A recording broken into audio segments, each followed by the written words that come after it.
Thank you धन्यवाद कर्म भाइलाई। यस कार्यक्रमका अध्यक्षता गरिरहनुभएका सोरस एक्सन नेपालका अध्यक्ष पासाङ ओङदु शेर्पाज्यू, कार्यक्रमका प्रमुख अतिथि, विशेष अतिथि लगायत उपस्थित सम्पूर्ण अतिथिगणहरूमा मेरो व्यक्तिगत निमा सोना शेर्पाको तर्फबाट र भोटेकोशी गाउँपालिका वडा नम्बर 3 को तर्फबाट हार्दिक अभिवादन सहित नमस्कार टाँसिदेले। निकै महत्त्वपूर्ण कार्यक्रममा थोरै समय दिनुभयो, यसको लागि पनि धन्यवाद।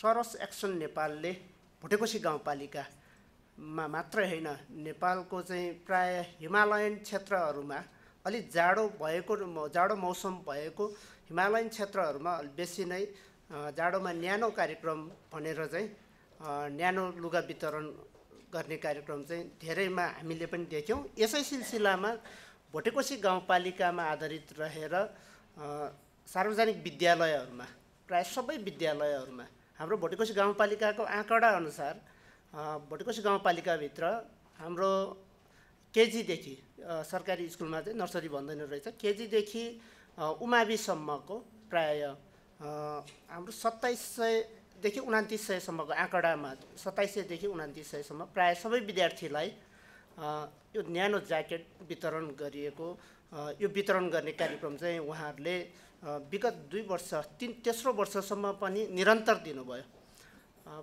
प्राय त यो यसैमा पनि भोटेकोशी गाउँपालिका समुद्री सतहदेखि 1500देखि 4500 मिटरसम्मको रेन्जभित्रको पर्छ भोटेकोशी गाउँपालिका, जहाँको चाहिँ सामुदायिक विद्यालयहरूमा अहिलेको मौसममा पनि प्राय अलि माथिल्लो बेल्टको विद्यालयहरूमा चाहिँ कम्तीमा सर्टभन्दा माथि एउटा ज्याकेट नओरिकन चाहिँ क्लासरुममा बस्न सक्ने अवस्था हुँदैन। त्यस्तो अवस्था भएको ठाउँमा भोटेकोशी गाउँपालिकाको पनि सामुदायिक विद्यालयहरूमा सँगसँगै मेरो वडाको पनि हरेक सामुदायिक विद्यालयहरूमा यो जाडोमा न्यानो कार्यक्रम ल्याएर यो जति पनि फेरि भोटेकोशी गाउँपालिकाको सन्दर्भमा भन्नुपर्दाखेरि र नेपालको पहाडी भूभागको सन्दर्भमा भन्दाखेरि हामी जनप्रतिनिधि हुँदै गर्दा र हामीले पनि आँकडा हेर्दै गर्दाखेरि चाहिँ प्राय अलि न्यून वर्गको न्यून आय आर्जन भएको अभिभावकहरूको विद्यार्थीहरू मात्रै चाहिँ अब गाउँ लेभलमा, अब पहाडी लेभलमा पढिरहेको अवस्था छ र ती सबै अभिभावकहरूले चाहिँ त्यस्तो खालको मौसम अनुकूलको चाहिँ न्यानो लुगा आफ्नो विद्यार्थीहरूलाई, आफ्नो बालबच्चालाई उपलब्ध गराउन नसकेको अवस्थामा सोरस एक्सन नेपाल भोटेकोशी गाउँपालिकाको लागि एउटा उदाहरणीय अनि एकदमै नमुना, एकदम अब भगवान रूपी नै भन्नुपर्छ। हामीलाई पनि स्थानीय सरकारलाई पनि जगजगाउँदै यो एउटा प्रोग्राम ल्याउनु भयो उहाँहरूले, जुन प्रोग्रामले भोटेकोशी गाउँपालिकाको प्राय सार्वजनिक विद्यालयमा अध्ययन अध्यापन गर्ने सम्पूर्ण बालबालिकालाई पनि न्यानो बनाइदिनु भयो। यसको लागि फेरि पनि सोरस एक्सन नेपाललाई धेरै धेरै धन्यवाद भन्न चाहन्छु। सामाजिक लेखाजोखा कार्यक्रममा भोटेकोशी गाउँपालिकाबाट भोटेकोशी गाउँपालिका लगायतको यो न्यानो वितरण कार्यक्रमको बारेमा पनि केही भनाइराखिदिनुको लागि समय दिनुभयो र यो जुन यो सामाजिक लेखाजोखा कार्यक्रम आफैमा पनि एकदमै इम्पोर्टेन्ट छ, महत्त्वपूर्ण छ।